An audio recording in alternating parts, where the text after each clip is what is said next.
Oui, bien. Oui. Allez, on est de retour sur le plateau. On va passer maintenant au Tchad. Le président du Tchad, Idriss Déby Itno, a annoncé samedi la levée des restrictions sur les réseaux sociaux bloqués depuis plus d'un an pour des raisons sécuritaires par les autorités tchadiennes.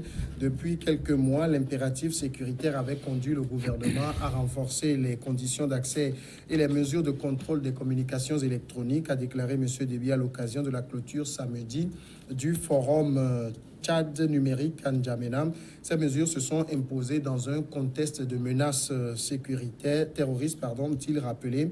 Un réexamen de la situation me conduit à instruire les sociétés concernées à lever immédiatement la restriction sur les communications électroniques. Samedi, en milieu d'après-midi, il était possible à N'Djamena d'accéder aux réseaux sociaux comme WhatsApp ou Twitter. Une décision saluée par la société civile comme Imayaba. Déjà même la restriction imposée était de bonne guerre. Oh, en fait, moi, je n'aime pas... C'est trop ahurissant, hein, parce que dans un État comme le Tchad, le plus petit, enfin, le pays le plus pauvre en Afrique, je crois. Bon, il y a l'un des pays les plus pauvres. Oui, l'un des pays, vous m'excusez, les plus pauvres. Hein, il y a le pétrole. Oui, où on va faire la restriction de la communication. Je vois que c'est un déficit démocratique. Parce que quand il évoque... Contexte terroriste. Oui, quand il évoque le contexte terroriste, est-ce que jusqu'à l'heure où nous sommes en train de parler, est-ce qu'il a trouvé une solution par rapport à cette situation de terrorisme? Je dis non. Et moi, je l'ai dit, la pression qu'il y a eu de part et d'autre depuis pratiquement un an, qu'on n'a pas accès à Internet, alors que nous tous nous savons que c'est un outil très important à l'heure du numérique. On ne peut pas vivre dans un pays où il n'y a pas l'Internet. Accéder au WhatsApp, comment vous appelez, WhatsApp, Twitter, Facebook, Instagram, tout ça là, il faut coder pour avoir accès et ça devient cher. Donc je crois qu'il a ramené le pays loin.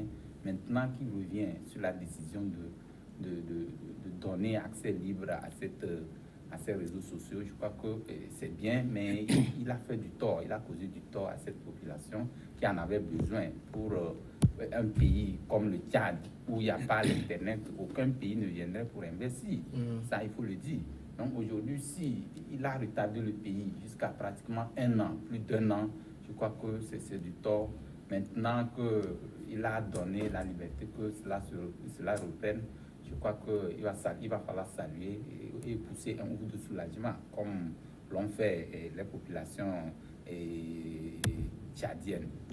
Vous savez, Idriss Déby Itno, comme nous le connaissons dans sa carrière de président, le tout-puissant, et avènement, vous savez, c'est en 90, il est venu au pouvoir. Et avec tout ce que nous le connaissons, dont nous le connaissons, je crois qu'il ne devait pas arriver. Malgré l'appel de ces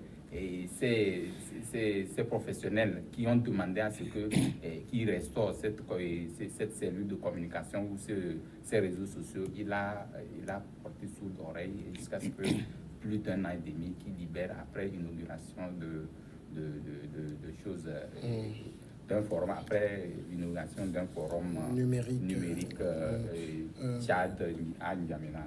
C'est déplorable, mais ça fait à ne pas encourager. C'est vrai que on parle d'un mal, mais est-ce que ce n'était pas un mal pour un bien?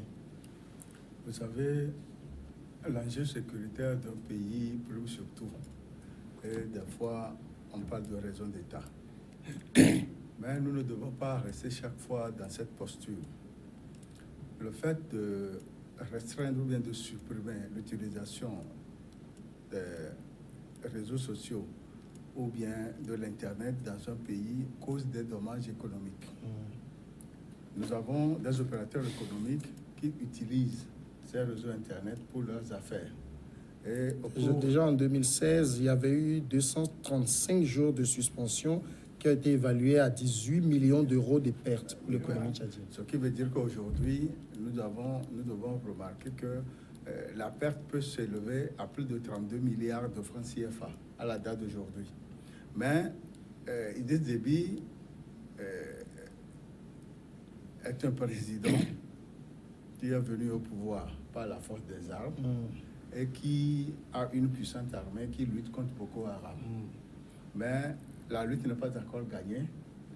Il est en train de gagner cette lutte. Mais la population aujourd'hui n'a pas pu faire le nécessaire. Il y a des organisations internationales telles qu'Internet sans frontières et d'autres structures des droits de l'homme qui ont participé à la levée de cette restriction. Ils ont fait des pressions. Le fait de prendre cette décision unilatéralement, il n'a pas voulu, mais il a passé par ce forum numérique pour la lever. Néanmoins, cette levée des restrictions va mieux et vaut mieux que rien. Alors, Ambroise, au niveau du Tchad, c'est vrai qu'on évoque 18 millions d'euros de pertes dans les restrictions d'accès à Internet, mais le terrorisme fait perdre plus. Oui, peut-être que... d'abord, le Tchad et son président, c'est un autre cas. On évoquait le cas à l'instant de Ali Bongo. Vous savez, moi j'ai toujours dit que le régime tchadien est un régime militarisé, militaire. Et Idriss Déby a beau présenter un aspect panafricaniste circonstanciel, sauf qu'il ne l'est pas dans le fond. Il peut l'être dans le fond, mais qu'il ne l'extériorise pas pour le fait que la France est là. L'ancien pays colonisateur est là. Et je vous dis que 15 milliards de francs CFA qui partent comme ça en fumée, parce qu'on a restreint l'utilisation des réseaux sociaux, c'est un problème. Ça renvoie à la question des licences qu'on a même octroyées à ces sociétés de téléphonie qui sont installées et du choix à faire par rapport à l'indépendance ou à l'autonomie de ces sociétés-là. Maintenant, revenons même dans le cas d'espèce où le dégât que cela aurait commis en dehors de l'économie sur la vie des Tchadiens eux-mêmes. Le Togo, on a vécu ça ici, en 2015, je crois. Ils l'ont fait au Bénin, la dernière fois. Quand une chose se produit et qui est un mauvais cas d'école, malheureusement, ça se transporte et ça sert les chefs d'État qui sont là. Et souvent, c'est les dictateurs qui ont cette habitude de brandir la carte de la restriction des réseaux sociaux. Aujourd'hui, je crois que Idriss Déby étant le bras, moi je l'ai toujours dit, il est le bras armé de la France en Afrique, l'Afrique, parce que plus globalement en Afrique, on peut dire en Afrique centrale, mais plus globalement en Afrique, parce que le Tchad a ses militaires sur tous les terrains pratiquement. Au Mali, dans le G5 Sahel et en Centrafrique. Il semble qu'au niveau de la Centrafrique, ils les ont élagués parce qu'il y avait un problème là, toujours lié à cet ancien colonisateur. Et je me dis que Idriss Déby, qui est là, n'a pas fait mieux que son prédécesseur, Hissène Habré, qui plutôt, lui, était un panafricaniste. Ça, beaucoup ne le disent pas. Ce que Habré a fait pour être évincé du pouvoir et qui lui a valu la condamnation la dernière fois, beaucoup ne savent pas que le monsieur avait refusé, avait plutôt demandé à la France de traiter d'égal à égal vis-à-vis du pétrole tchadien qu'on devait faire. Sauf qu'aujourd'hui, Idriss, lui, envoie tout ça à la France sans contrôle aucune, comme ça se fait aussi avec la Côte d'Ivoire. Donc, il est libre de faire ce qu'il veut sans un doigt levé de la France pour dire, monsieur, les droits de l'homme d'abord. Ce qui veut dire que les relations entre les États africains et les ex-colonies qui se jouent dans la géopolitique mondiale sont autres que ce que les pays qui ne sont pas du giron français ou du giron francophile sont en train de vivre aujourd'hui, comme le Tchad, la Côte d'Ivoire, y compris le Togo, pourquoi pas la Centrafrique. Donc aujourd'hui, moi, je crois que cette histoire-là, les défenseurs des droits de l'homme, au plan international, doivent beaucoup faire pression pour éviter aux populations africaines, surtout des États, surtout en Afrique francophone, de subir le sort de la coupure d'Internet qui devient le moyen essentiel de l'économie et l'outil de communication privilégié des Africains actuellement et même la plus utilisée partout, plus qu'en Afrique que dans le monde. Donc je crois que c'est une bonne décision qu'il a prise, mais il revient au chef d'État de ne pas souvent l'utiliser parce que c'est un couteau double tranchant qui peut se retourner à tout moment contre ces gens-là. Comme Mayaba, c'est vrai que nous sommes un peu quand même critiques de la restriction, du blocage des réseaux sociaux. Mais en même temps, est-ce qu'il ne faut pas mesurer ce que cela a pu apporter de positif? Parce que aujourd'hui, puisqu'il parle du contexte terroriste, on sait que beaucoup de terroristes prospectent sur les réseaux sociaux pour leur opération d'endoctrinement et tout. Et ça, de recrutement aussi. Et ça n'a pas marché durant cette période-là. Oui, en fait, on ne peut pas perdre de vue ce cas-là. Mais dire globalement que, vous savez, le Tchad, quand on prend le Tchad et vers le nord, c'est les incursions. C'est-à-dire que c'est les djihadistes venant de la Libye et puis, bon, cette immigration. Et puis à l'est aussi, c'est le problème entre éleveurs et agriculteurs. Au sud, c'est le problème de Centrafrique. Tout ce qui amène le pays là. Donc c'est un pays qui se situe entre problèmes. Ça, il faut le dire comme ça. Et donc, nous disons qu'il a pris ces mesures-là pensant pouvoir résoudre un peu ces crises-là. Mais ça devait se faire autrement. C'est-à-dire que faire en sorte que tout le monde accepte la décision. C'est-à-dire, sache le pourquoi il faut le faire. Avant de prendre une décision, il faut faire une concertation. On peut même faire appeler peut-être à un colloque, à une assise nationale, pour faire comprendre les enjeux. Si ça arrange, tout le peuple tchadien va se mettre d'accord là-dessus. Aujourd'hui, on ne va pas crier sur tous les toits que c'est une décision arbitraire. C'est vrai, il ne faut pas perdre de vue parce que les djihadistes ont fait une progression intense vers ce pays. Et vous savez que le Tchad regorge c'est l'un des pays où l'armée est très puissante, elle intervient sur tous les fronts. Et puis, c'est elle qui est présente partout et elle lutte contre cette incursion de Boko Haram. C'est vrai, il faut dire ça parce qu'aujourd'hui, quoi qu'on dise, Idriss Déby Itno a pu limiter un peu cette incursion vers le Tchad. On ne peut pas perdre de vue cette position, mais ce n'était pas de cette façon qu'il fallait prendre la chose. Il fallait mesurer l'enjeu et faire donner l'invite à tout le monde pour pouvoir comprendre les enjeux réels. Oui, mais est-ce que dans le même temps, on n'aurait pas accusé les autorités de ne rien faire si les réseaux sociaux sont un moyen pour les djihadistes, les terroristes, de gagner du terrain, de recruter? Oui, mais... On les aurait accusés de n'avoir pas pris les mesures de restriction qu'il fallait. Justement, c'est pourquoi je suis en train de dire aujourd'hui qu'au-delà de tout, qu'est-ce qui est fait comme solution? On n'a pas encore trouvé une solution évidente par rapport à la décision qui était prise antérieurement.